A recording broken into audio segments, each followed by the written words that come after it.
नमस्ते। आज के इस खास विश्लेषण में हम शेयर बाजार की उस बड़ी और डरावनी लगने वाली दीवार को गिराने वाले हैं जो अक्सर बहुत उलझी हुई लगती है। आखिर ये काम कैसे करता है? ये दांव-पेच, ये भारी भरकम इतिहास, चलिए समझते हैं। आज हम इस बेहद दिलचस्प प्रणाली की गहराई में जाएंगे और शेयर बाजार के असल खेल को डिकोड करेंगे। तो आज के सफर का निशाना बिल्कुल साफ है। हम शुरू करेंगे शेयर मार्केट की डीकोडिंग से, फिर चलेंगे 1600 के दशक में पहले स्टॉक्स की कहानी पर। उसके बाद प्राइमरी और सेकेंडरी मार्केट्स को समझेंगे, इंडेक्स और रेगुलेशंस देखेंगे और आखिर में जानेंगे हमारे और आपके जैसे लोगों के लिए निवेश का सही रास्ता। तो चलिए सीधे चलते हैं पहले हिस्से पर, शेयर बाजार की डिकोडिंग। यहां हम ओनरशिप के बिल्कुल बुनियादी नियम समझेंगे। आप देखिए, किसी भी भारी भरकम फाइनेंस के शब्दों में उलझने से पहले एक बहुत ही बुनियादी सवाल पर आते हैं। आखिर ये शेयर होता क्या है? सीधे शब्दों में कहें तो किसी कंपनी का शेयर खरीदने का मतलब है उस कंपनी में थोड़ी सी हिस्सेदारी या ओनरशिप खरीदना। अगर कंपनी मुनाफा कमाती है तो उस मुनाफे में हिस्सा मिलता है, और अगर नुकसान होता है तो वो नुकसान भी उठाना पड़ता है। आइए इसे एक बहुत ही आसान उदाहरण से जमीन पर उतारते हैं। ठीक है, तो आइए इसमें थोड़ा गहराई से उतरते हैं।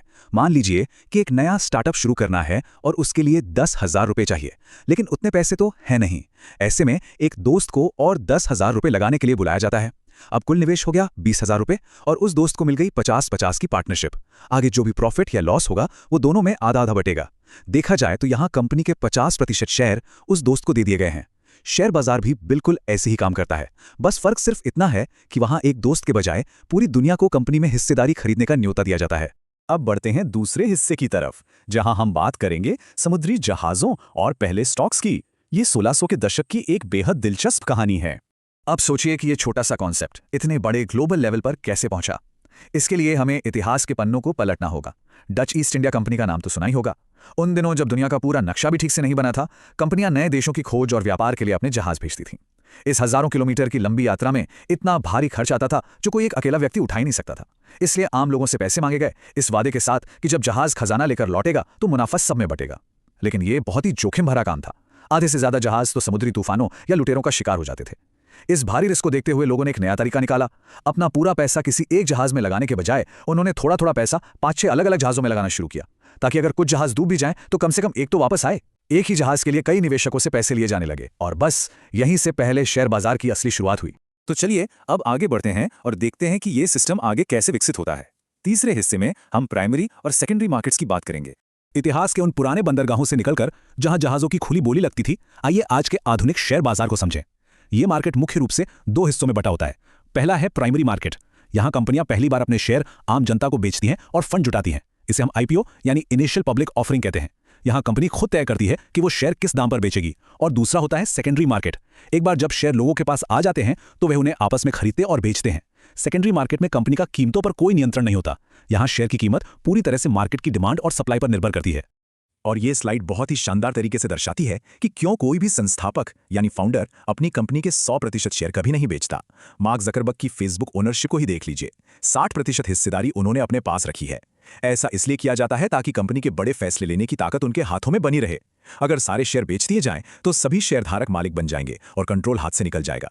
इसलिए निर्णय लेने का अधिकार अपने पास रखने के लिए फाउंडर्स हमेशा 50% से ज्यादा शेयर अपने पास ही रखते हैं। अब आते हैं चौथे हिस्से पर, इंडेक्स, घोटाले और सेबी। ये शेयर बाजार का स्कोरबोर्ड है और वो नियम हैं जो इस पूरे खेल को चलाते हैं। अब जरा आधुनिक बाजार के इस विशाल आकार को समझने के लिए इस नंबर पर गौर कीजिए, 5400। ये कोई छोटा मोटा आंकड़ा नहीं है। बॉम्बे स्टॉक एक्सचेंज यानी बीएसई पर इतनी कंपनियां रजिस्टर्ड हैं। ये सीधे तौर पर बताता है कि आज का मार्केट कितने बड़े पैमाने पर फैला हुआ है। और कहानी यहीं खत्म नहीं होती। नेशनल स्टॉक एक्सचेंज यानी एनएसई में करीब 1700 कंपनियां और रजिस्टर्ड हैं।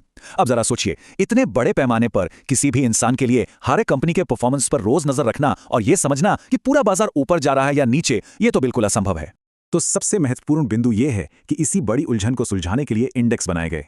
बीएसई की टॉप 30 कंपनियों का औसत सेंसेक्स कहलाता है और एनएसई की टॉप 50 कंपनियों का औसत निफ्टी होता है। ये इंडेक्स हमें पूरे मार्केट का एक जनरल ट्रेंड बताते हैं।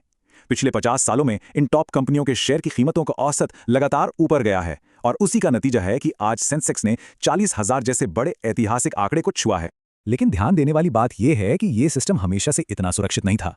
भारत के इतिहास में हर्षद मेहता और सत्यम जैसे कई बड़े घोटाले हुए, जहां फर्जी कंपनियां बनाकर लोगों का पैसा लूटा गया और लोग रातों रात गायब हो गए। इन डरावनी घटनाओं के बाद रेगुलेटरी बॉडी सेबी यानी securities and exchange board of India ने पूरे सिस्टम को कसना शुरू किया और कड़े नियम लागू किए।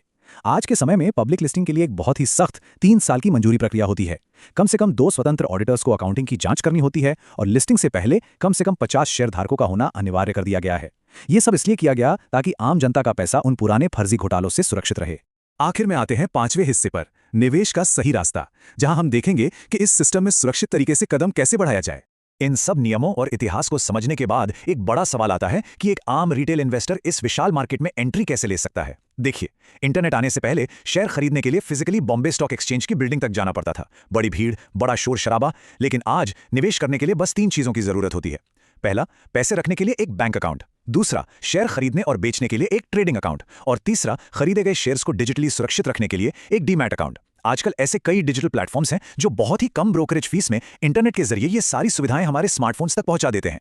अब इस स्लाइड के बारे में जो सबसे दिलचस्प बात है वो ये है कि मार्केट में पैसा लगाने के 2 बिल्कुल अलग तरीके होते हैं, इन्वेस्टिंग और ट्रेडिंग। इन्वेस्टिंग का मतलब है पैसा लगाकर उसे लंबे समय तक ग्रो होने के लिए छोड़ देना। दूसरी तरफ ट्रेडिंग में लोग बहुत तेजी से छोटे छोटे अंतराल में शेयर खरीदते और बेचते हैं। लेकिन यहाँ सतर्क रहना बेहद जरूरी है। बिना पूरी जानकारी और अनुभव के मार्केट के एक्सपर्ट्स के खिलाफ ट्रेडिंग करना बहुत ही खतरनाक हो सकता है। अगर कंपनी के बुनियादी रिकॉर्ड्स और ट्रेंड का पता ना हो तो ये किसी जुए या गैम्बल से कम नहीं है। अगर हम कहानी को वापस 1600 के दशक की उस जहाजों वाली रणनीति पर ले जाएं, तो आज के म्यूचुअल फंड्स बिल्कुल उसी तरह काम करते हैं। यानी एक्सपर्ट्स पर भरोसा करके अपने पैसे को किसी एक जगह लगाने के बजाय कई कंपनियों में बांट देना, ताकि जोखिम कम हो और रिटर्न सुरक्षित रहे। तो इस पूरे विश्लेषण के बाद एक बड़ा सवाल हमारे सामने आकर खड़ा हो जाता है, क्या बिना सही ज्ञान और समझ के आज का ये आधुनिक निवेश एक सोची समझी समुद्री यात्रा है या फिर महज एक खतरनाक